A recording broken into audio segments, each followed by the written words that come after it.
মুসা বলতেছে আল্লাহ আপনি এত সুন্দর জান্নাত বানায় রাখছেন, সে জান্নাতে যদি যাবার চাই মরা ছাড়া জান্নাতে যাওয়ার কোনো উপায় নাই। আমরা সকলে জান্নাত চাই কি চাই না? জোরে কোন কারা কারা চাই? আল্লাহকে একটু হাত দেখায়, হাত নামান। মাশাআল্লাহ, তোমার সব বান্দা জান্নাত চাই। তাহলে জান্নাতে যাইতে গেলে মরা লাগবে। আমি যেই বলবো জান্নাতে যাইতে গেলে কি চাই, আপনার সকলেই জবান করে বলবেন মরতে চাই। জান্নাতে যাইতে গেলে কি চাই? আরো জোরে জোরসে বলুন। মানুষ যখন মরতে চাই মিছিল করবে, তখন ওই মানুষ কোনোদিন বাতিলের সাথে আপোষ করে চলবে? তার মরাই লাগবে তখন, কিসের বাতিল? কিন্তু আজকে আমাদের বাংলাদেশে জীবন বাঁচান ফরজ না ইমান বাঁচান ফরজ?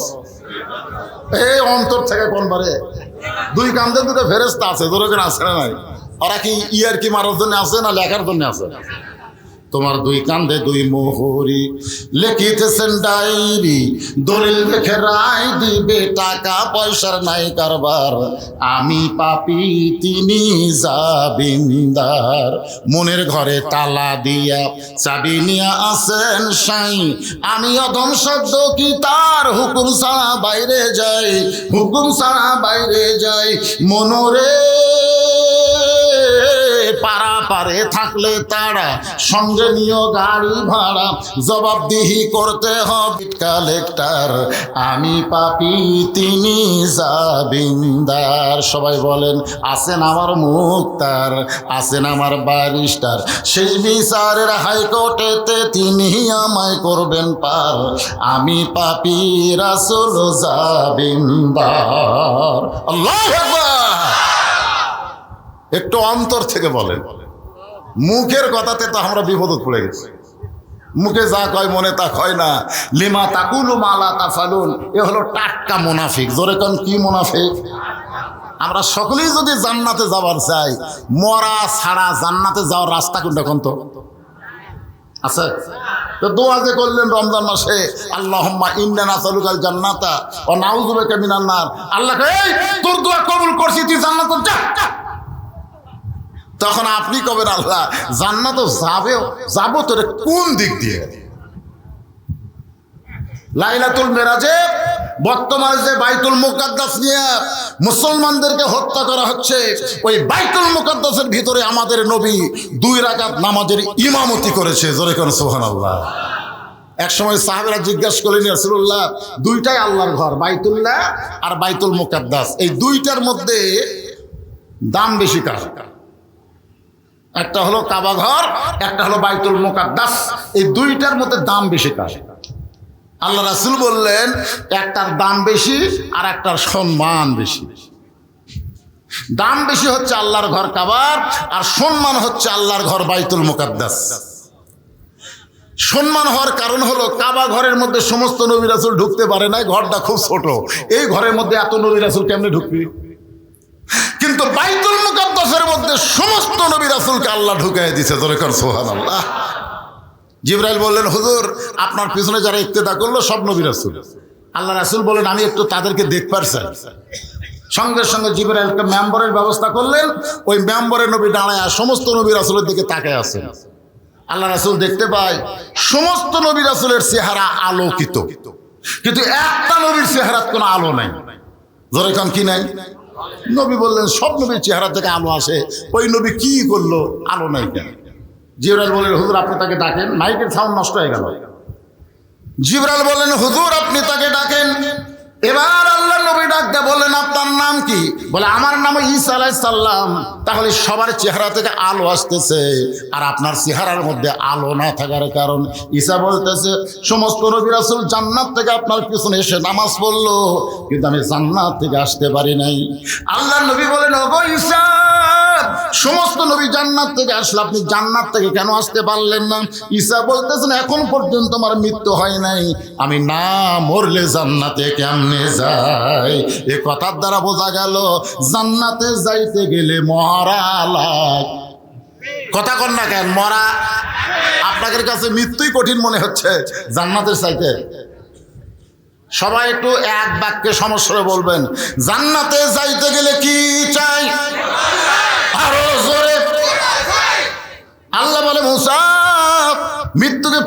করার 2 নম্বর কারণ কি?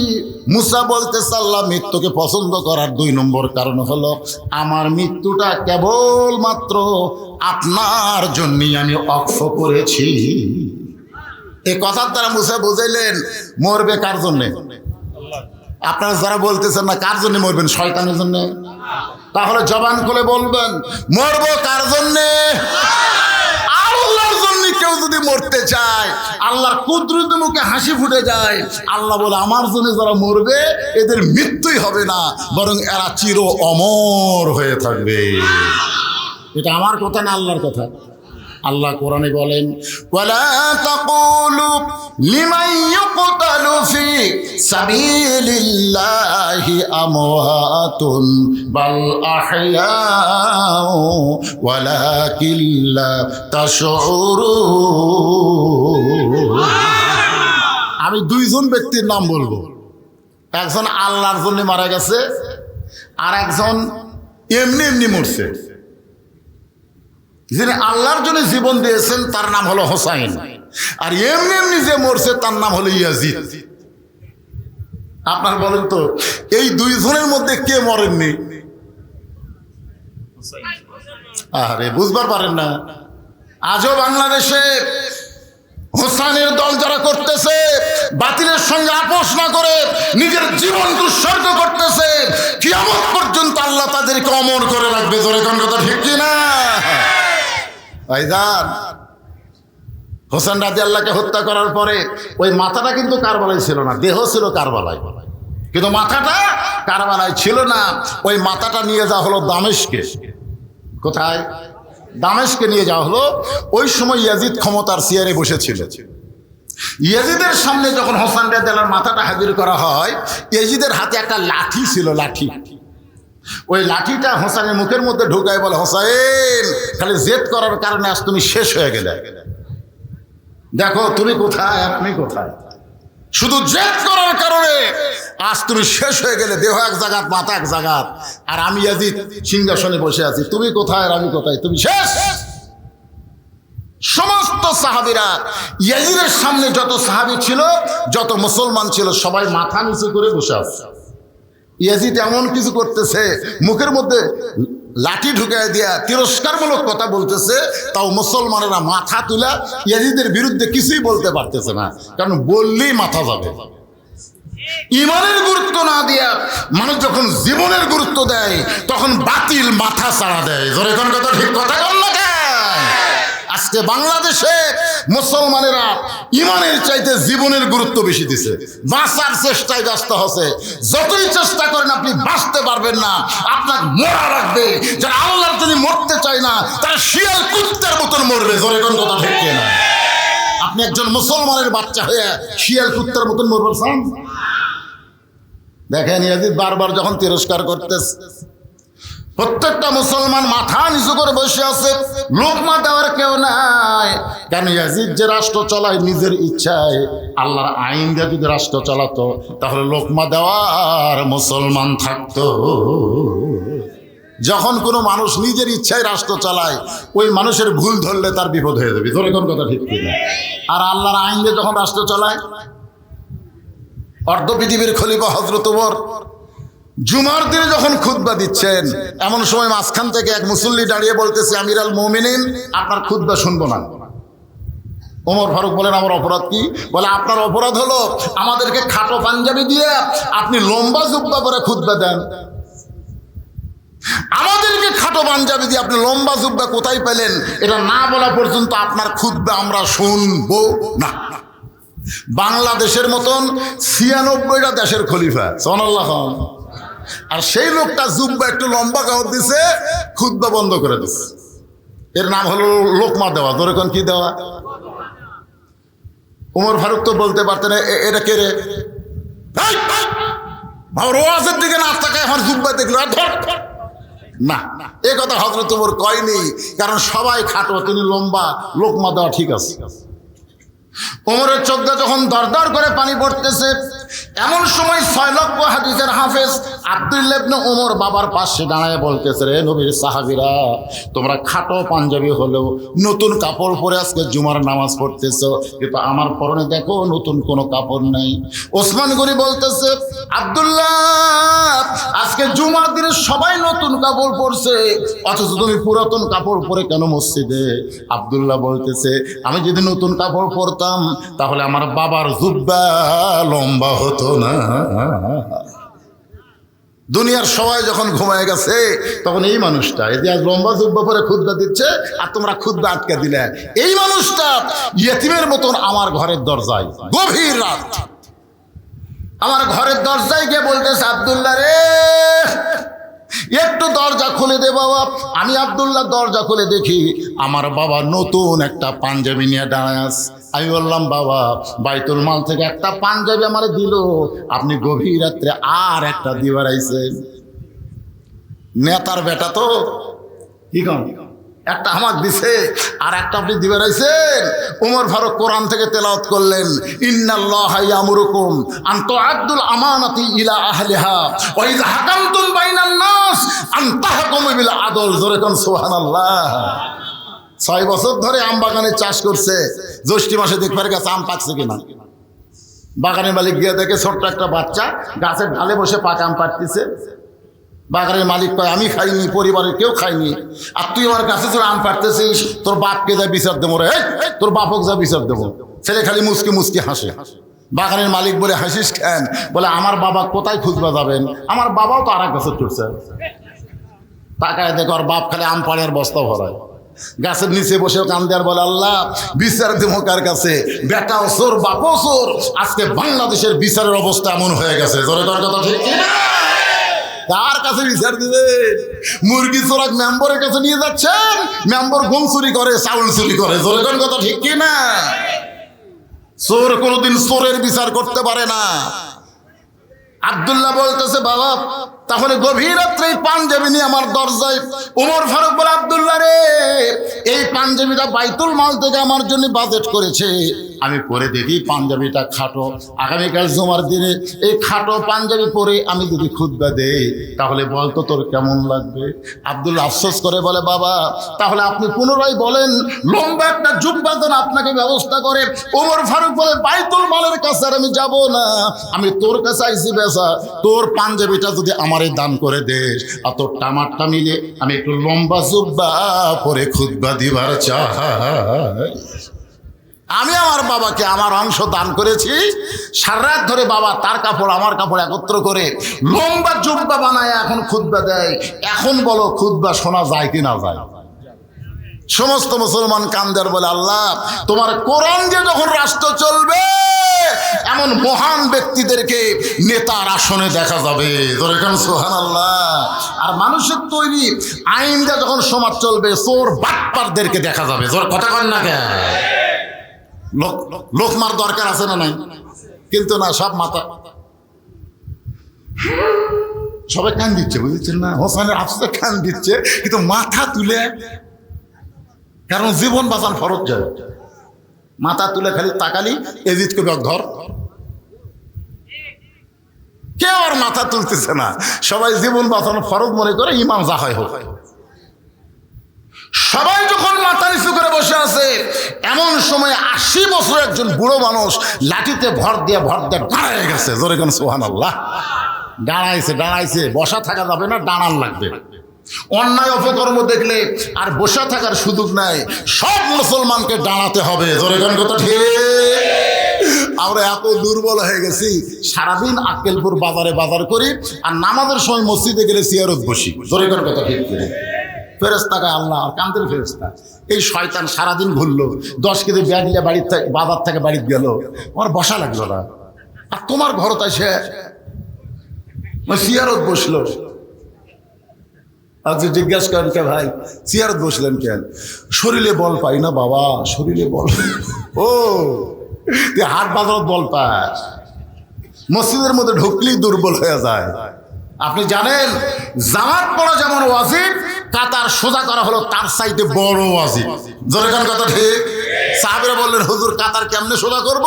আল্লাহ রাসূল বললেন, পায়ের গোড়ালির সঙ্গে গোড়ালি মিল করে তোমরা কাতার সোজা করো। যেই বেটা চেয়ারে বসে উনি বসলো গুটি আর গোড়া গেল গুটি। এই জন্য ফতুয়ার কিতাবে বলা হচ্ছে, এইরকম লোক যদি মসজিদে আসে, আপনারা 4-5 জন শক্তিশালী যুবক যারা ওর চেয়ার সহ ধরবেন, যাই চেয়ারে বসছে আর চেয়ার সহ ধরে, যেরকম আগে ঢুলিত করে নতুন বউ নিয়ে যেত, ঠিক ওইভাবে ঢুলি বেটা চেয়ার সহ ধরে আস্তে করে বারান্দা থবেন। তোর যদি এতই নামাজ পড়ার মন চায়, সামনে কাতার না, এই কাতারের মধ্যে না বারান্দা থাক, কারণ তোর কারণে আমাদের জামাত ফাঁকা রাখবো না। জামাতে নামাজ আদায় করতে গেলে কাতার সোজা হবে। জোরে কণ্ঠে। নামাজের মধ্যে যে কয়টা ফরজ আছে তার মধ্যে একটা ফরজ হলো দাঁড়িয়ে নামাজ পড়া। আল্লাহ কোরআনে বলেছেন, কুমু লিল্লাহি কানিতিন, দাঁড়াও, আনুগত্য নিয়ে দাঁড়াও। চেয়ারে বসলে কোনোদিন আনুগত্য হয় না। নবী সাহাবেরা কোনোদিন চেয়ারে বসে নামাজ পড়েনি। এখন মক্কা মদিনা তা ঘুরে আসা কয়, হুজুর ফতুয়া যতই মারেন মক্কার দিকে আইছি। আরে পাগলা, মক্কা দলিল না, দলিল হলো আল্লাহর কোরআন। ধরে কোন ঠিক না? একটু মনোযোগ দাও, কথাগুলো শুনতে হবে। 80 বছরের একজন সাহাবী লাঠিতে ভরতে ভরতে দাঁড়ায় বলতেছে, ইয়াজিদ, তুমি যার মুখে লাঠি ঢুকায় বলতেছো শেষ হয়ে গেছো, শেষ হয়ে গেছো, ইয়াজিদ রে, যাকে তুমি বলতেছো শেষ হয়ে গেছো, তুমি তারে চিনো না। যদি চিনবার পারতা এরকম বেয়াদবি তুমি করতে না। তুমি যার মুখে লাঠি ঢুকায় তিরস্কার করতেছো, হোসাইন তুমি শেষ, আমি জানি এইটা কে। আমি 10 বছর একাধারে নবীর বাড়িতে খেদমত করেছি। কয় বছর? আমি একদিন নবীর পাশে দাঁড়ায় আছি, আল্লাহর নবী নফল নামাজের নিয়ত করলেন। নবী যখন রুকুর থেকে সেজদাত গেছে, এমন সময় যার মুখে লাঠি ঢুকাইছো ওই হোসাইন তখন ছোট্ট ছিল, কুত থেকে দৌড়ে এসে নবীর পিঠে চড়ে বলতেছে, চল ঘোড়া চল, চল ঘোড়া চল।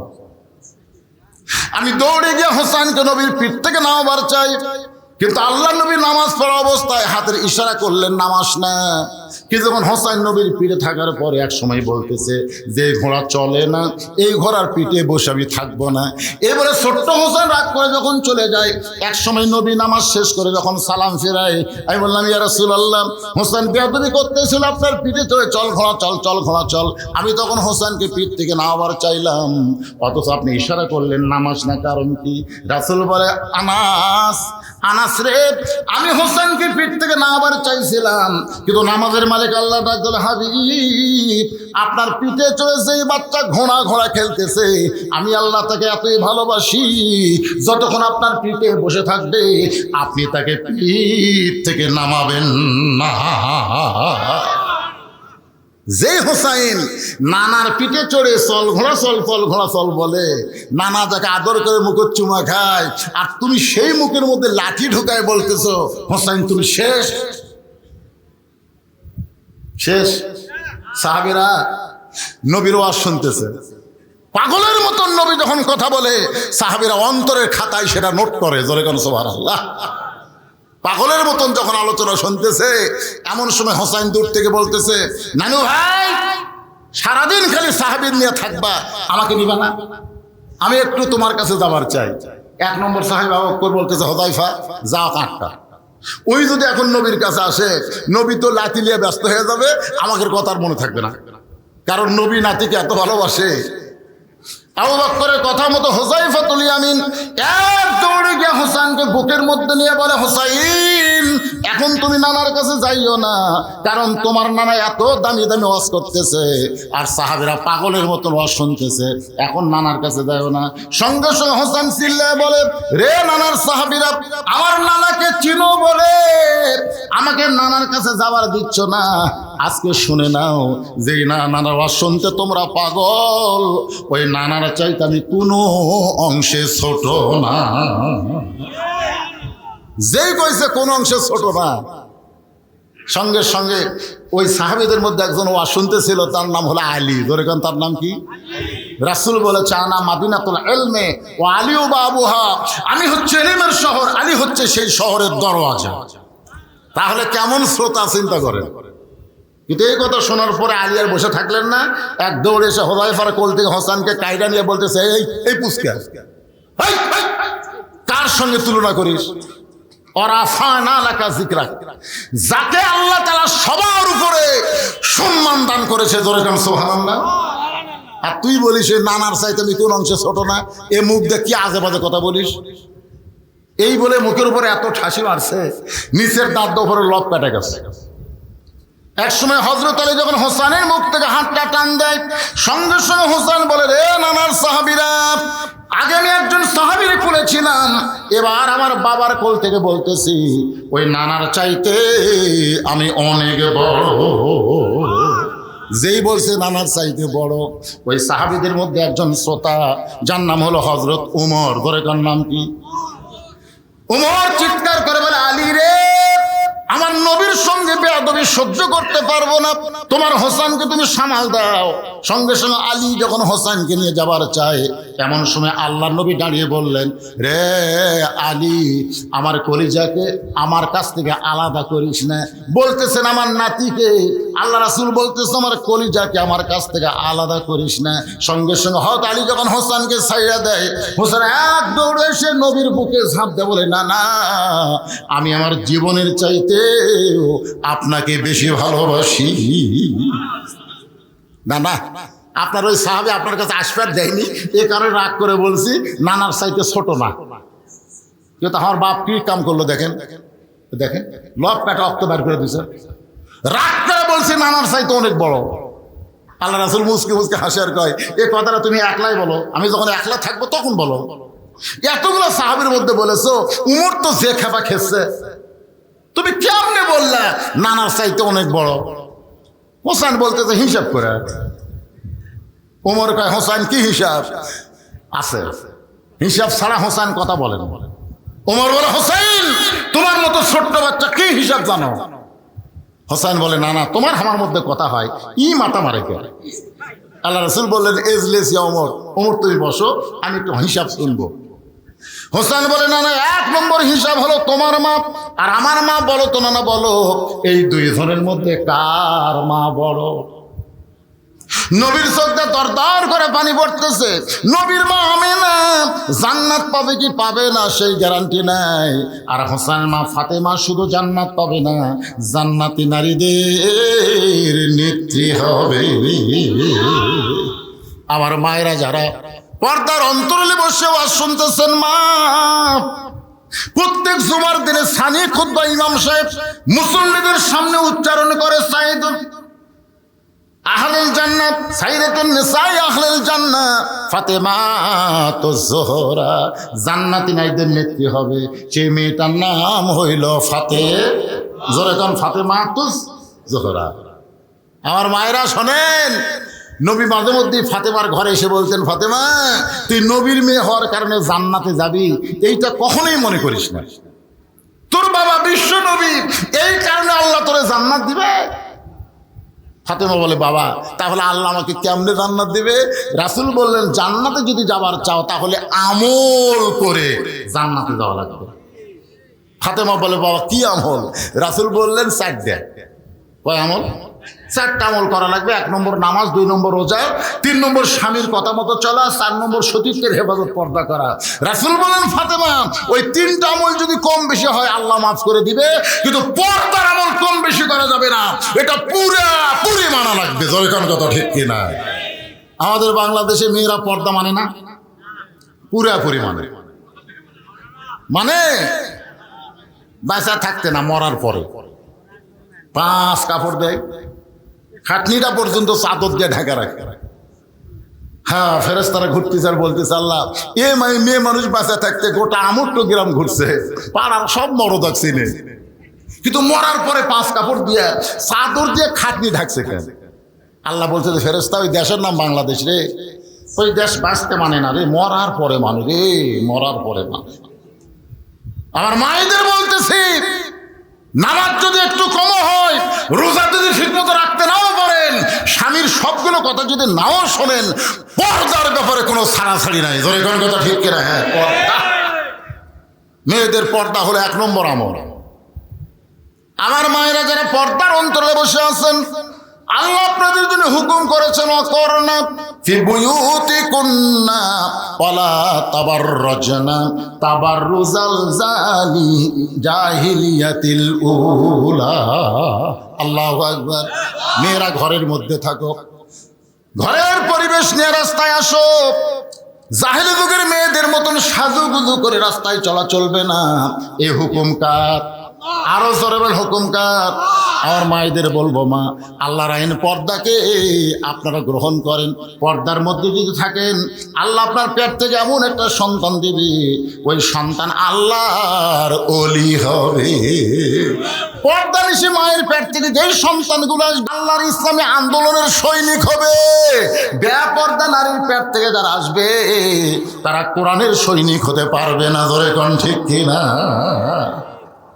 বেপর্দা নারী যারা কি না, বিশ্বব্যাপী আজকে বলবো না, বেপর্দা নারী যারা শয়তানের গোডাউন, তারা শয়তানের গোডাউন বোঝেন না? পেটের ভিতর থেকে যে মালগুলা বাড়াবে এগুলো সবগুলো শয়তান হবে। আজকে রাস্তাঘাটে তাকায় দেখেন, মানবরূপী শয়তান কম না বেশি? রোজার দিনে হোটেলের দরজাত কালো পর্দা দিয়ে সমানে খায়। এক ছেলে আমার কয়, হুজুর 11 মাস আমার খিদা কম, রোজার মাসে এত খিদা লাগে বুঝিলেন? আমি বললাম, তোর মার কাছে গিয়ে বল তো কেন খিদা লাগে। তোকে আমার মা কেমনে যাবে জানবে? বলেই দেয়। ও মায়ের কাছে গিয়ে বলতেছে, মা 11 মাস আমার খিদা কম, রোজার মাসে এত খিদা লাগে কেন? মা বলতেছে, তোর দাদি এই সর্বনাশ করছে। তুই যখন আমার পেটে ছিলি তখন তোর দাদি আমাকে সত্য দিল যে রোজা রাখা যাবে না, রোজা রাখলে পেটেটা যদি শুকা যায়, এই জন্য জোর করে আমাকে রোজা ভাঙ্গাইছে। আমি রোজার মাসে খাইছি, তুইও খাইছিস। রোজার মাসে পেটের ভিতরে তোর খাওয়ার অভ্যাস আছে, বাইরে এসে তুই রোজা থাকবার পারবি? এই জন্য মা যদি ভালো হয়, পেটের বাচ্চা আল্লাহর ওলি হয়, ভালো একটা সন্তান যদি চান, একটা ভালো মায়ের দরকার। জোরে কোন কথা ঠিক না? আপনারা বলেন তো, হাসান হোসেন যে মায়ের পেট থেকে হয়েছে, এই মাটা কেমন? আজকে সেও আমি পুরোপুরি আপনাদের করব না। আমার মা বোনদের কথা বলতে গিয়ে বললাম, মা, ফাতেমার চরিত্র গ্রহণ করা লাগবে। এমন পর্দার মধ্যে ফাতেমা ছিল, রাতের অন্ধকারেই দুনিয়া থেকে বিদায় নিছে। রাতের অন্ধকারে থেকে দাফন করা হলো। দাফন করার সময় কোনো মানুষ ছিল না, একজন মানুষ তাকে দাফন করে আল্লাহর কাছে ফরিয়াদ করলেন, আল্লাহ, ফাতেমা পর্দা নিশি, আমি স্বামী হয়ে দোয়া করতেছি, আল্লাহ তার পর্দাকে কবুল করে নাও। এ দোয়া করার সঙ্গে সঙ্গে তাকে দেখে সামনে কয়েকটা পুরাতন কবর দেখা যায়। এই মাত্র ফাতেমার কবর দিছে, সেই নতুন কবর আর নাই। গোটা জান্নাতুল বাগে হযরত আলী দৌড়াই, ফাতেমার কবর, ফাতেমার কবর। এখনই ফাতেমার কবর দিলাম, সেই কবরটা গেল কোন জায়গায়? আল্লাহ ডাক দিল, আলী রে, ফাতেমা পর্দা নিশি, আমি আল্লাহ জোহরা ডিগ্রি দিয়া ফাতেমার কবরটাকেও কিয়ামত পর্যন্ত পর্দা করে দিয়েছি।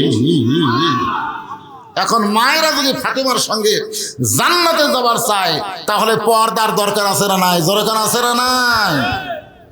আমার মায়েদের আলোচনা এখন সমাপ্ত করে মরবো আমরা কার জন্য? মুসা বলতেছে, আল্লাহ মৃত্যুকে পছন্দ করার 2 নম্বর কারণ হলো, আমার মৃত্যুটা কেবলমাত্র আপনার জন্য অক্ষ করেছি। আজকে যারা এখানে জীবিত অবস্থায় ওয়াজ শুনতেছে, সবাই জবান থেকে বলেন, আমরা মরবো কার জন্যে? আরো জোরে বলেন। যে লোকটা বলতেছে না ও মরবে, যে বলতেছে ও মরবে, কিন্তু 2 জনের মরা এক হবে না। আজকে যারা আল্লাহর জন্য মরতে চায় না, মুখ খোলে না, মরার আগে উ করে মরবি, ওর মুখত কলেমা উচ্চারণ হবে না। আর যারা বলতেছে আল্লাহর জন্য মরবো, মান সাআলাল্লাহু তাআলা আশ-শাহাদাতা বিসিদকিন বাল্লাগা, হাদিসের হাফেজাকে মা আয়েশা। সর্বোত্তম ইসলাম গ্রহণ করছে কে? মা খাদিজা। সাল্লাল্লাহু হবেন না? এরপরও তারা জান্নাতের এদের নেত্রী হবার পারবে না, জান্নাতের এদের নেত্রী ফাতেমা হবে। এমনি এমনি একটাই আমল বেশি ছিল, পর্দা। জোরেকার নাম কি? রাসূল বললেন, ফাতেমা, তোমার মা আয়েশা আমার সঙ্গে হজে যাবার চাই, তুমি কি যাবা? ফাতেমা বলতে, তো হজের কি দরকার, আপনি 4টা আমল করছেন, তার মতো হজ নাই। হজ আছে, নামাজ, রোজা, স্বামীর কথা মতো চলা, আর সতীত্বের হেফাজত, পর্দা করা। এই 4টা আমল করলে 8টা জান্নাত। সুবহানাল্লাহ। মা ফাতেমা হজ করেনি রে, আর এখনকার মেয়েরা হজ করতে পাগল না। আপনি একলাই যাবেন, আমাকে নিবেন না? অধিকাংশ মরদ মানুষ বউলে হজ করতে গেলে হজ হচ্ছে না, খালি বউ হেরা যায়, খালি বউ কি হয় হেরা যায়। আমি তাই বলে বলতেছি না মা বোনদের হজ করা যাবে তা না, মা বোনদের হজ করা যাবে যখন তাদের উপর আল্লাহ হজকে ফরজ করে দিবে, ঠিক কিনা বলেন? এই কথা কোন ঠিক কিনা? তবে মা বোনরা ইচ্ছা করলেও আমরা করতে পারে। মা আয়েশা হজ করতে গেছিলেন, মা ফাতেমা হজ করেননি, কারণ হজ করতে গেলে অনেক সময় পর্দার খেলাপ হয়। হজ করাও ফরজ স্বাবলম্বীর জন্য, আর পর্দা মানা হলো দায়মি ফরজ। এই দুই ফরজের মধ্যে পর্দার গুরুত্ব বেশি। ধরে কোন কথা ঠিক কথা কন না? অনেকে বলে হুজুর এখনকার মেয়েরা মসজিদে জামাতের সাথে নামাজ পড়বার চায়। কত বর্তমানে কিছু শায়েক বানাছে, এই শায়েকেরা মেয়েদেরকে মসজিদে আনার ব্যাপারে জনগণকে উৎসাহ দিচ্ছে। ধরে কোন কথা ঠিক কিনা? কতগুলো মরদ আর ফেসবুকে মুফতি হয়ে বলতেছে মেয়েরা সাথে নামাজ পড়লে তো ভালোই হয়, যুবকদেরকে আর বেড়া ঘুরতে দেখা যাবে না, মসজিদে তারা নামাজ আসবে মেয়ে মানুষ দেখার জন্য। ধরে কোন কথা ঠিক কিনা?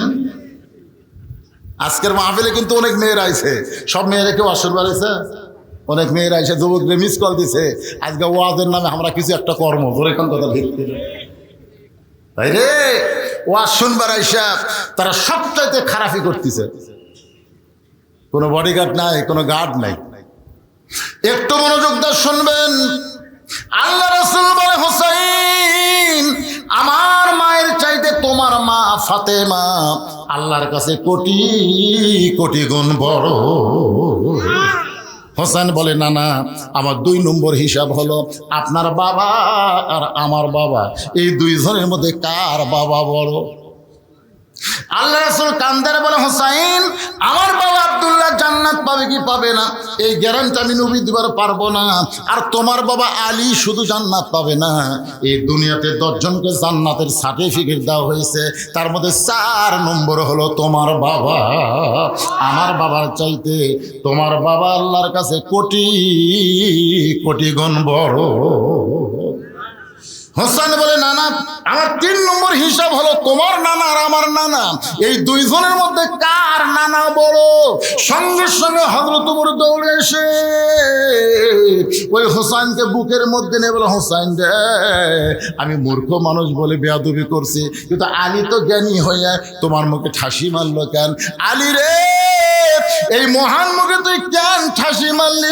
ও বাবা হোসাইন তোমার নানার নানা ওয়াহাব জোহরিকে দুনিয়ার কেউ চিনবে না, আর তোমার নানাকে শুধু দুনিয়ার মানুষ না স্বয়ং আল্লাহ কোরআনে করেছেন ঘোষণা ওয়া ইন্নাকা লা আলা খুলুকিন আযীম। হোসেন বলেন না না, তাহলে 3 দিক দিয়ে কে বড় হলো? মায়ের দিক দিয়ে আমি বড়, বাপের দিক দিয়ে আমি বড়, নানার দিক দিয়ে আমি বড়, তুমি কোন দিক দিয়ে বড়? আল্লাহ রাসূল সঙ্গে সঙ্গে হোসেনকে মাথার উপর তুলেছে, ছোট্ট মানুষ তো এরকম মাথায় তুলে বলতেছে দেখো তো কার মাথা উপরে? সমস্ত সাহাবীরা বলতেছে হুজুর আপনার মাথার উপর তো হোসেনের মাথা দেখা যায়। খালি একজন সাহাবী উপর দিকে না তাকায় নিচের দিকে তাকায় বলতেছে মাথা উপরে থাকলে কি হবে? পা অটোমেটিক নাই, কারণ হোসেন বড় হয়েছে নিজের যোগ্যতায় নয় আল্লাহর নবীর ওসিলায়। ধরে কোন কথা ঠিক না? আনাস ইবনে মালিক বলে ইয়াজিদ সেই হোসেনকে তুমি চিনতে পারলা না, তার মুখের মধ্যে লাঠি ঢুকে তুমি বলতেছো হোসেন শেষ হয়েছে। আমি আনাস বলতেছি হোসেন শেষ হবে না, বরং তুমি একদিন শেষ হয়ে যাবে। গোটা পৃথিবীতে মানুষ তোমার নাম ঘৃণায় উচ্চারণ করবে, মহব্বতে কেউ বলবে।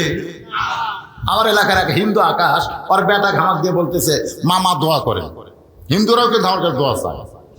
আমি বেটাকে বললাম কোনো দোয়া লাগবে না, তোর বেটার নাম খালি এজিদ থোক।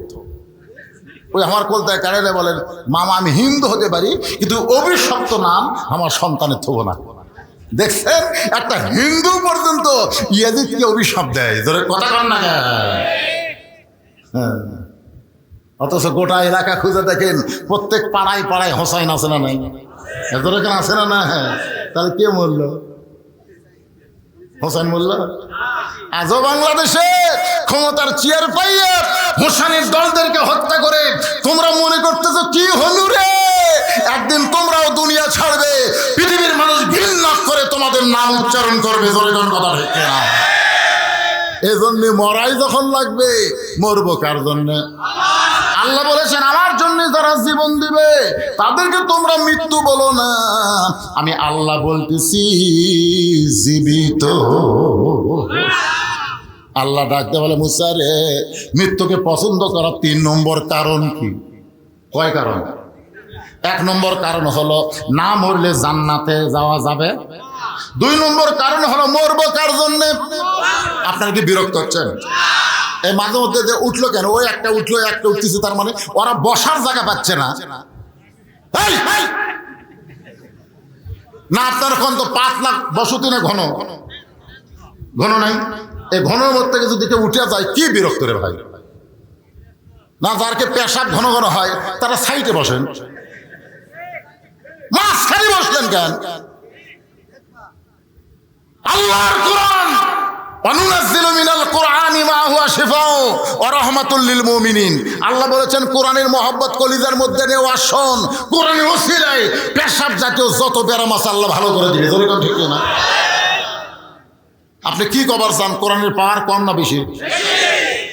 আর সেই কোরআনে ওয়াজ শুনতেছেন। মৃত্যুকে পছন্দ করার 3টা কারণ, 2টার কারণ কেবল কইছি, 3 নম্বর মজার কারণ এখনো বলিনি। ওঠেন কেন ভাই? সারা রাত চলবি না? সারা রাত কেন চলবে? কেমন করে ঘুমাও তুমি ফজর করে কাজা, এমনও হতে পারে তোমার জোহরে জানাজা। তখন আমরা বলবো ফজর কাজা হওয়ার কারণ হলো আমরা ওয়াজ শুনছি, আর ওয়াজ শোনার পরে এমন ঘুমায় গেছি আমরা চেতন পাইনি। এই জন্যে আপনাদের এলাকায় খেয়াল করে দেখবেন মসজিদের কোনো মুয়াজ্জিন ওয়াজ শোনে না। আপনি দেখবেন মুয়াজ্জিনরা কিন্তু ওয়াজ শোনে না, কেন? ওয়াজ শুনবার গেলে ফজরের নামাজের আযান দিবার পারবি না। জোরে কোন কথা ঠিক না? তো ভাইজান আমরা এমন সময় ওয়াজ শেষ করব, আমাদের ওয়াজও শোনা হবে, আবার ফজরের নামাজ জামাতের সঙ্গে আদায় হবে। জোরে কোন ঠিক? ফজরের নামাজ বাড়ি পড়লে হবে। রাসূল বলেছেন 2টা নামাজ কেউ যদি জামাতে নামাজ না পড়ে মুনাফিকের মৃত্যু হবে তার। একটা হলো ফজর আর একটা হলো ইশা। এই 2টা নামাজ আমাদের জামাতে আদায় করা লাগবে। কথা কর না কেন? কথা কর না কেন? বাড়িতে খালি হোকা হোক মারতেছেন, হবে না। ফজরের নামাজ যদি আমরা জামাতে পড়তে চাই, সময় মতো আলোচনা শেষ করব। এবার মৃত্যুকে পছন্দ করার 3 নম্বর কারণ বলার আগে আমি একটা গান গাবো। গানটা একটু মনোযোগ দিয়ে শোনেন যুবকেরা। তোমরা তো বহু গান পাচ্ছ, এখন আবার নতুন একটা গান বাড়াইছে। একটা মানুষ হইয়া তুমি কয়জন রে বিলাও মন, মুখে তোমার মিষ্টি কথা অন্তর কয়লার মতন। যাই হোক, গানটা কি আমি পুরোপুরি বলতেছি না, কিন্তু একটু ঝাঁকি দিলাম, যুবকেরা বুঝবার পারছে। একজন মানুষ হইয়া তুমি কয়জনকে বিলাও মন, দেহ থাকে মসজিদে মন থাকে বাহিরে। এরকম মুসল্লি আছে না নাই? মসজিদের মধ্যে ঢুকেছে, আয় আয় সবাই নামাজ পড়া চলে গেছে, মুই একলাই। জুতা চোর চিন্তা করে কেউ তো নাই, মুই একলাই। আর জুতা কুটি খুঁজিয়া দেখে দরজাত নাই। আস্তে আস্তে ওর কাছে এসে দেখে ওর কাছেই বাক্স, ওই বাক্সর মধ্যে 1000 টাকা নতুন জুতা থুয়ে ওই নামাজ পড়তেছে। চোর মনে করতেছে 4 রাকাত সুন্নত পড়তে অনেক টাইম লাগবে, আমি এই সুযোগে জুতাটা নিয়ে যাই। ওই কেবল জুতা হাত দিতেই ওই নামাজ বাদ দিয়ে খফ করে হাত দিচ্ছে। চোর বলছে ভাই আপনি তো নামাজ পড়তেছেন, নামাজে বলতেছি জিহাতুল কাবা ওয়া জুতা। আমার মুখ আছে কাবার দিকে, চোখ আছে জুতার দিকে, তুই আমার জুতা চুরি করবো? চোর কয় আল্লাহ কে রে? আল্লাহ কয় একজন জুতা চোর, একজন নামাজ চোর। আজকে মসজিদের মধ্যে ঢুকি, দেহ ঢুকলেও মন ঢোকে না। ধরে কোন কথা ঠিক? একটু মনোযোগ দিয়ে শুনবেন। যে গানটা আমি গাইতেছি, গানটা একটু মনোযোগ দিয়ে শুনবেন যুবকেরা। কত ভাইরাল গান তোমরা শুনলে, এই গানগুলো তোমরা মনে রাখতে পারো না। চলতে পথে 2 দিন থামিলাম, যাবার কালে একজন আরো দেখা না পাইলাম। কতজনকে কত কি দিলাম, যাবার কালে একজন আরো দেখা না পাইলাম। ও আমার সাদের মালা যাই রে ছিঁড়ে, রইব না আর বেশি দিন তোদের মাজারে। ডাক দিয়েছেন, হ্যাঁ একজন কসার, বাদ বাকি দয়াল মারতেছে। ডাক দিয়াছেন আল্লাহ আমারে রইব না আর বেশি দিন তোদের মাঝারে, চলতে পথে 2 দিন, ধরে কোন কয় দিন। আয় গার কাজ করে দেখতেছি। কি দেখতেছেন ভাই? কই 6 তলার ভিত দিছি ভাই রে, 4 তলা হসে রে, রড বার করে থুছি, আর 2টা তলা করবার পারলেই জীবন ধন্য রে।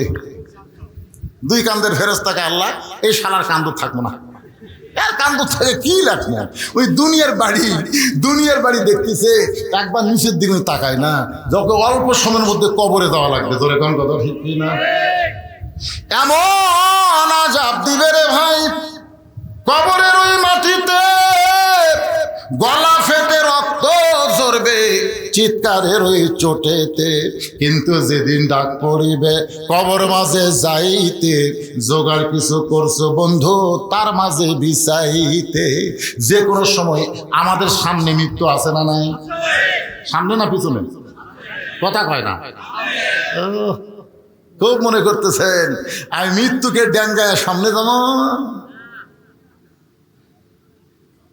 জিল্লুর রহমান যখন দুনিয়া থেকে বিদায় নিচ্ছে, ওই সময় একজন ঘোষক মাইক নিয়ে বলতেছে 5 স্তরের নিরাপত্তা আছে, 5 স্তরের।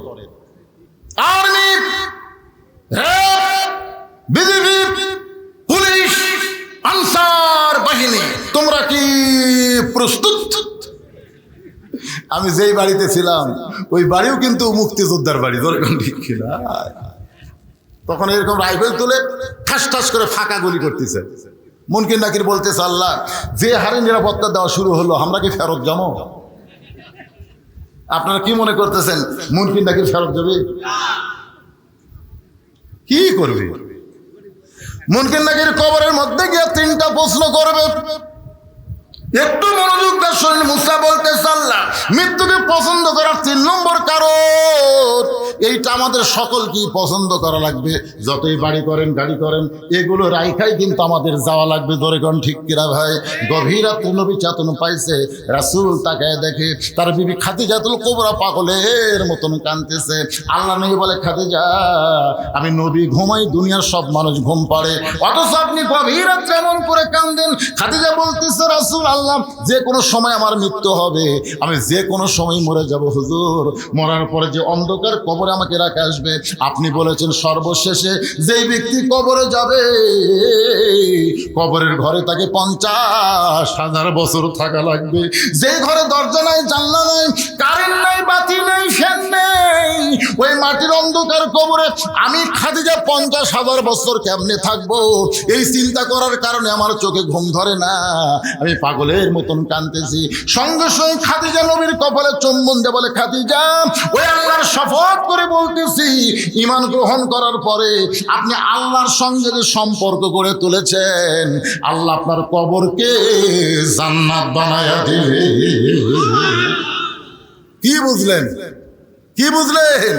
রাসূল বলতেছেন আপনি ঈমান গ্রহণ করার পরে আল্লাহর সঙ্গে যে সম্পর্ক গড়ে তুলেছেন, তাহলে লা ইলাহা ইল্লাল্লাহ মুহাম্মদ রাসূলুল্লাহ এই ঈমান গ্রহণ করার পরে আল্লাহর সঙ্গে আমাদের সম্পর্ক করার দরকার আছে না নাই?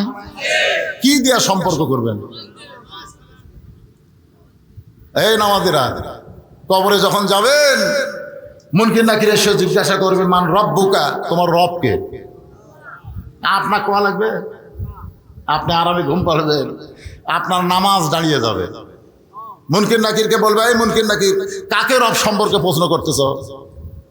বলে যাই শুয়ে আছে তাকে। এই মুনকির নাকির যাকে রব সম্পর্কে প্রশ্ন করতেছ সে সারা জীবন কয় ওয়াক্ত নামাজ পড়ছে হিসাব দে। মুনকির নাকির বলে আমাদের কাছে তো ক্যালকুলেটর নাই। তো ক্যালকুলেটর নাই তো কিসের রব? তোরা জানিস এই লোকটা যাকে তুই মান রব্বুকে প্রশ্ন করতেছিস ওই মসজিদের মধ্যে ঢুইকাই নামাজের নিয়ত করার পরেই বলতো আলহামদুলিল্লাহি রব্বিল, রুকুতে গিয়ে বলতো সুবহান রাব্বিয়াল আযীম, সেজদাতে গিয়ে বলতো সুবহান রাব্বিয়াল আলা। দুনিয়াতে যে এত রব রব করে কেবল কবরতে এসে একটু আরামের ঘুম দিছে, এটা কি প্রশ্ন রে? মুনকির নাকির বলে আল্লাহ তোমার বান্দাকে মান রব্বুকা প্রশ্ন করার কারণে নামাজ যে খেপা খেপছে, আমরা কি করব? আল্লাহ বলতেছে নামাজ না কবর আইছে, তার রবের উত্তর হয়ে গেছে। আজকে কারা কারা এশার নামাজ পড়েননি? না আমি বলতেছি না, হাত তোলেন, সেটা বলতেছি না। আপনাকে বিবেক আছে না নাই? সবচাইতে বড় আদালতের নাম কি? সেই বিবেককে প্রশ্ন করেন। আপনি ইচ্ছা করে এশার নামাজ না পড়ে ওয়াজ শুনতেছেন, ফজর আগে যদি আপনার মৃত্যু হয়, রাসূল বলেছেন মান তারাকা সালাতু মুতাম্মিদান ফাকাত কাফারা, ইচ্ছা করে এক ওয়াক্ত নামাজ যে বাদ দিল আল্লাহর সঙ্গে কুফরি করলো। নিজের বিবেককে প্রশ্ন করেন। ভাই এশার নামাজ না পড়ে আপনি বিছানায় ঘুমাতে যান, একটু মনোযোগ দিয়ে শোনা লাগবে। রাসূল বলেন খাদিজা, ওই আল্লাহর শপথ করে বলতেছি, ঈমান গ্রহণ করার পরে আপনি আল্লাহর সঙ্গে যে সম্পর্ক গড়ে তুলেছেন, আল্লাহ আপনার কবরকে জান্নাত বানায় দিবে। ঈমানের পরে আল্লাহর সঙ্গে সম্পর্ক করতে গেলে 1 নম্বর ইবাদতের নাম হলো নামাজ। জোরে বলেন নাম কি? এই 5 ওয়াক্ত নামাজ আমাদেরকে আদায় করা লাগবে। মসজিদের পাশে মাহফিল, এত সুন্দর মসজিদ, পুরাতন মসজিদ, এই মসজিদটা শুধু বানাইলে হবে না, মসজিদ ভরান লাগবে। জোরে কোন কথা ঠিক? বর্তমান প্রধানমন্ত্রী 564টা মসজিদ বানা দিছে। পৃথিবীর কোন প্রধানমন্ত্রী এত মসজিদ বানায়নি যেটা বাংলাদেশের প্রধানমন্ত্রী বানালো। আপনারা বলেন তো, এতগুলো মসজিদ না বানায় যদি সিনেমা হল বানা দিত, কথা কন না কেন? পারতো না। এবার ঈদে 10টা ছবি মুক্তি পাশে, হল পায়নি। খালি শাকিব খানের রাজকুমার পাশে, বাদ বাকি পায়নি।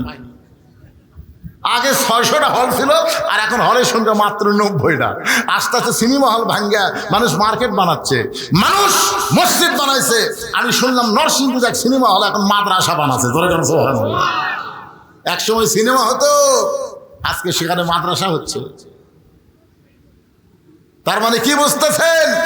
প্রধানমন্ত্রী মসজিদ বানাইছে, বানায় বাংলার মুসলমানকে দেখায় দিছে মসজিদ শুধু বানাইলে হবে না, মসজিদে নামাজের দরকার আছে না নাই? মডেল মসজিদ চায় থাকে আমাকে দেখতেছে। আমরা যাওয়ার সঙ্গে আসসালামু মসজিদ থাক, আপনাকে আক্কেলপুরে দেখবেন এই সোনার ভিতর দিয়ে আসতে একটা মসজিদ আছে না নাই? হ্যাঁ, কি মসজিদ? আমি আমাদের গাড়ি থামে দেখি, আমি প্রধানমন্ত্রীকে অনুরোধ করব, খালি মসজিদ বানালে হবে না, এই মসজিদ ভরানোর একটা ব্যবস্থা করা লাগবে। এখন কথা ঠিক।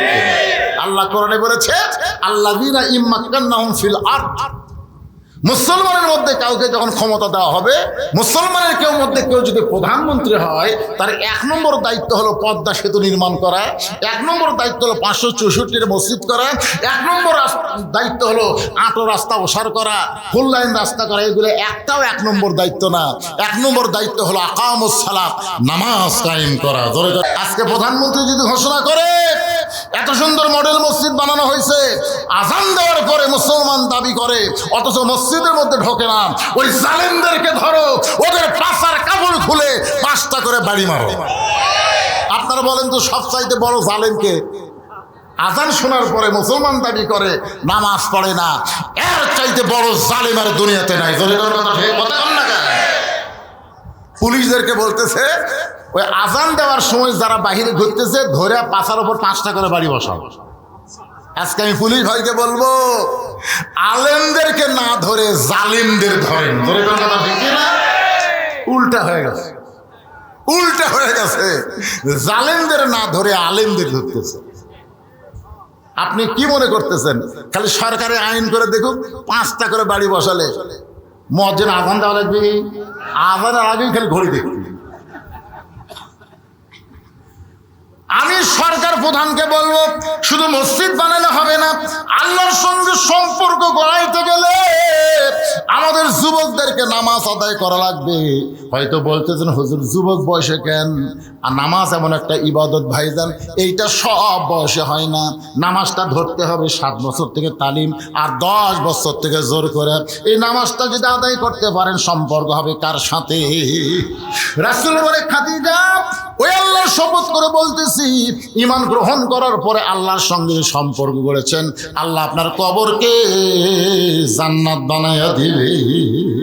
খাদিজা বলতেছে, ইয়া রাসূলুল্লাহ, আমার বিশ্বাস আমার কবর আল্লাহ জান্নাত বানাই দিবে, কিন্তু হুজুর আপনার কাছে যদি কিছু চাই আপনি কি আমার দিবেন না?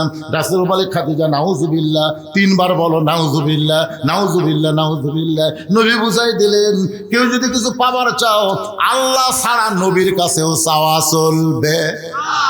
আল্লাহর ধন নবীরে দিয়ে, আল্লাহ আছে গায়েব হইয়া, নবীর ধন খাজানিয়া শুয়ে আছে আজমিরে, কেউ ফিরে না খালি হাতে, খাজারে তোর দরবারেতে। ইয়াকা নাবুদু ওয়া ইয়াকা নাস্তাইন, নামাজের মাধ্যমে বান্দার সম্পর্ক আল্লাহর কাছে এমন হবে, ওই বান্দা জীবন দিবে কিন্তু আল্লাহ ছাড়া অন্য কারো কাছে সাহায্য চাবে না। জোরে কোন কথা ঠিক না? একমাত্র সাহায্য করার মালিক কে? ফিলিস্তিনি মুসলমান প্রতিদিন মসজিদে যায়, কেউ নামাজ আদায় করার পারে আর কেউ দুনিয়া থেকে বিদায় নেই, প্রতিদিন যায়। ঈদের দিনেও গুলি করা হলো, 122 জন ফিলিস্তিনি মুসলমানকে ওরা হত্যা করলো। এরপরেও মুসলমানকে তো যাওয়া বন্ধ করে দেয়নি। কেন যাচ্ছে? কেউ আদায় করতেছে নামাজ আর কেউ আল্লাহর কাছে পৌঁছে যাচ্ছে। ধরে এখন সুবহানাল্লাহ। একটু মনোযোগ দেন। খাদিজা বলে, ইয়া রাসূলুল্লাহ, আপনি 3 বার নাউজুবিল্লাহ বলার কথা কেন বললেন? 3 বার নাউজুবিল্লাহ বলার কথা কেন বললেন? রাসূল বলে, খাদিজা, আল্লাহ ছাড়া নবীর কাছে চাওয়া চলবে না। খাদিজা বলে, হুজুর আপনার কাছে এমন একটা জিনিস চাই, সেইটা আল্লাহর দেওয়ার মতন ক্ষমতা নাই। নবী শুনকে বলে, খাদিজা আপনি আমার কাছে কি চান যেটা আল্লাহ দিবার পারবে না? খাদিজা বলে, হুজুর আপনি দীর্ঘ 37 বছর পর যখন গাড়ে সুরের মধ্যে ঢুকলেন, ওই গাড়ে সুরের মধ্যে আপনি একটা সাধনা করলেন, ওই সাধনা করার পরে আল্লাহ তাআলা কোরআনের 5টা আয়াত প্রথম আপনার উপর নাজিল করলো। প্রথম কোরআনের 5টা আয়াত, জোরে বলেন কয় আয়াত? খেয়াল করেন হুজুর, আপনি আর গাড়ির সুরের মধ্যে যান, গাড়ি হীরার মধ্যে যান নাই, জাবালে নূরের মধ্যে আপনি যান নাই।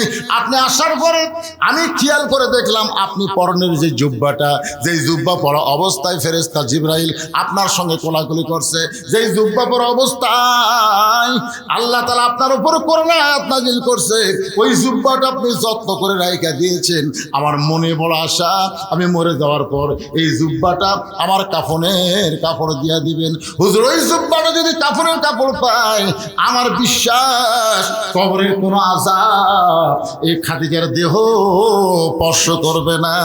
কারণ এই জুব্বা সাধারণ কোনো জুব্বা না, ওই জুব্বার সঙ্গে আল্লাহর কোরআনের সম্পর্ক রয়েছে। মুসা বলতেছে, আল্লাহ মৃত্যুকে পছন্দ করার 3 নম্বর কারণ, এই কারণ বলবার জন্য একটা গান গাইছি। গানটা আপনারা বুঝবার পারছেন কিনা জানি না, ভাইজান একটু মনোযোগ দিয়ে শুনবেন। ওই 3 নম্বর কারণ বলার আগ দিয়া আমি মা খাদিজাকে আপনাদের সামনে উপস্থাপন করে, খাদিজা বলতে যে হুজুর, যার সাথে কোরআনের সম্পর্ক আছে তার দাম বেড়ে যায়। আমি সেই কোরআনের পরশের জুব্বাটা আমার কাফনের কাপড় হিসাবে দিবার চাই।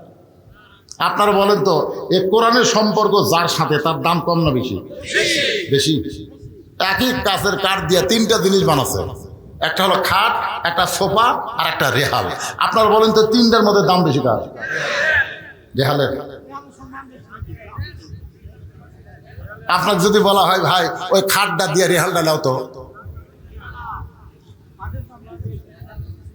আমি আজকে বলতেছি বাইতুল মুকাদ্দাস আর বাইতুল্লাহ।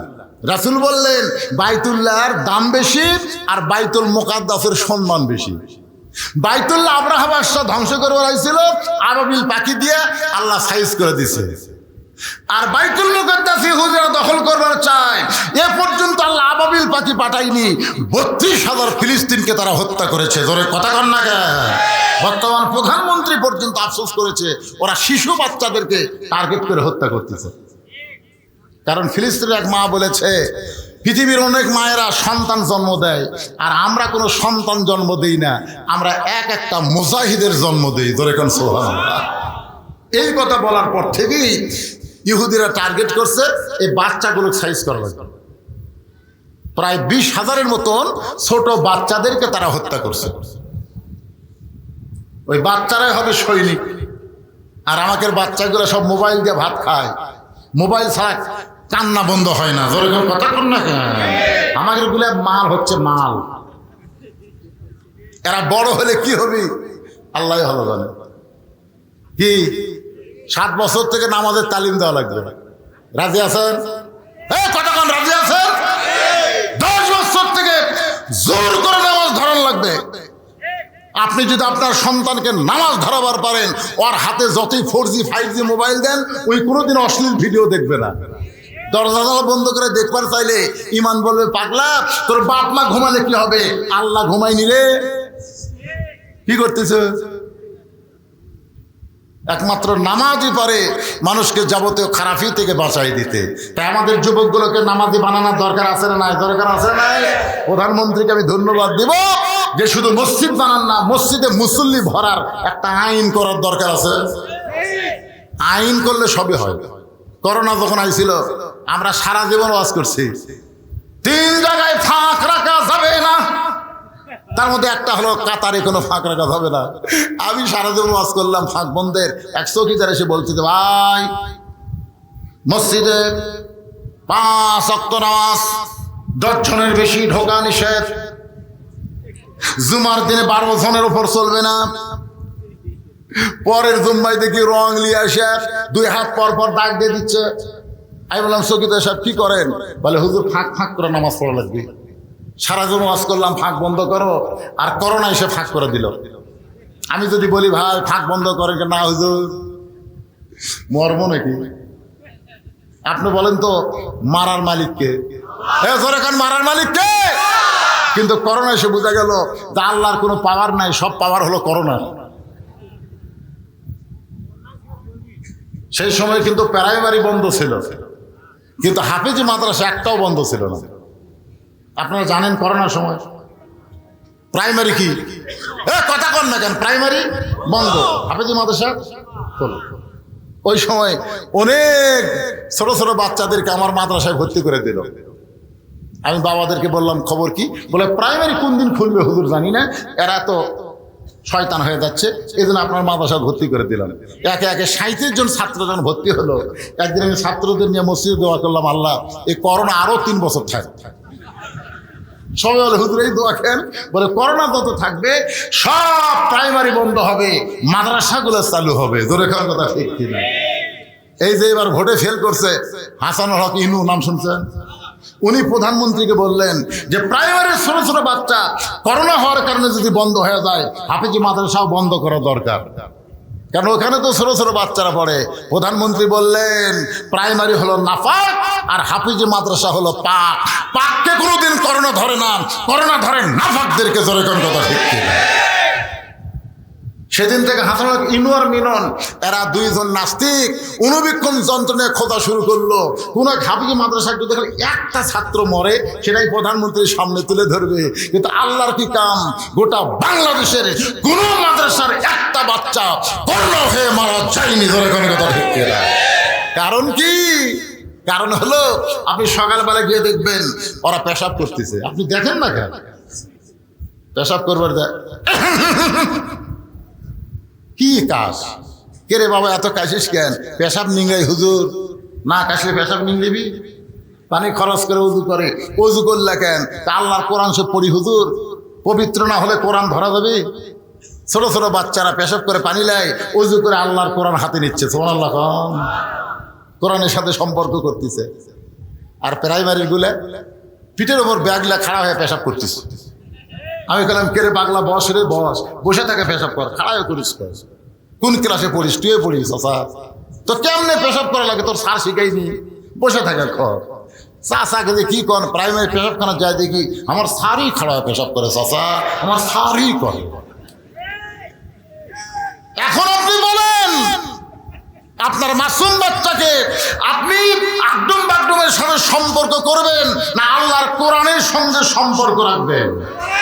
কোরআনের সঙ্গে সম্পর্ক যদি করতে চান একটু মনোযোগ দেন। খাদিজা বলে, রাসূলুল্লাহ ওই কাপড়টা জুব্বা জুব্বাটা আমার কাফনের কাপড় হিসাবে যদি দেন, ওই কোরআনের পরশ থাকার কারণে আমার কবরে যত আযাব আসুক না কেন, আমার দেহ আযাব স্পর্শ করবে না। রাসূল বলে, খাদিজা আমি নবী বলতেছি, ঈমান গ্রহণ করার পরে আল্লাহর সঙ্গে যে সম্পর্ক গড়ে চলেছেন, আল্লাহ আপনার কবরকে জান্নাত বানাই দিবে। মুসা বলতেছে, আল্লাহ মৃত্যুকে পছন্দ করার 3 নম্বর কারণ হলো এই দুনিয়া থেকে আমাদের যাওয়াই লাগবে। দুনিয়া হলো ক্ষণস্থায়ী, আখিরাত হলো চিরস্থায়ী। এই দুনিয়া হলো ক্ষণস্থায়ী, আখিরাত হলো চিরস্থায়ী। মৃত্যুর মাধ্যমে মৃত্যুকে পছন্দ করার 3 নম্বর কারণ হলো এই ক্ষণস্থায়ী জীবনের পরিসমাপ্তি হবে, চিরস্থায়ী জীবন আল্লাহ আমাদেরকে দিয়ে দিবে। আপনারা সত্যি করে বলেন তো, দুনিয়ার জীবন চিরস্থায়ী না ক্ষণস্থায়ী? আর আখিরাত আপনাদের কাছে কোনটা ভালো, ক্ষণস্থায়ী না চিরস্থায়ী? তুই মরবার সামনে আল্লাহর হুকুম তো হবি রে ভাই। আল্লাহ বলেছে, লা তামুতুন্না ইল্লা ওয়া আনতুম মুসলিমুন, মুসলমান না হয়ে তোমরা কেউ মরো না। বর্তমানে বাংলাদেশে আমরা যারা মরতেছি, আমরা কি মুসলমান হয়ে মরবার পারতেছি? ইমাম গাজ্জালি বলেছেন, মরার পরে লাশটা দেখো, পুরুষ মানুষের লাশ দেখো, মরার আগে খুব সুন্দর ছিল, কিন্তু মরার পরে সাইজ খারাপ, বুঝবা এই লোকটা বেঈমান হয়ে মারা গেছে।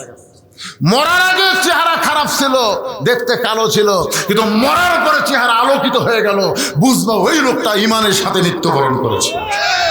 আমরা যদি ঈমান নিয়ে মরবার চাই, আজকে যে আলোচনা আমি দীর্ঘ সময় ধরে করলাম, এই আলোচনা মোতাবেক আমল করার দরকার আছে না নাই? দরকার আছে না নাই? 1 নম্বর আমল হলো, আজকে আমরা ফজরের নামাজ জামাতের সঙ্গে আদায় করব।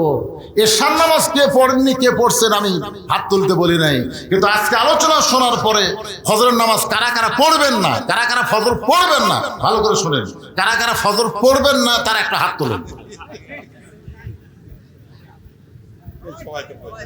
তার মানে একজন কারা কারা ফজর নামাজ পড়বেন 2 হাত তুলে আমার আল্লাহ দেখা দেন, লিল্লাহি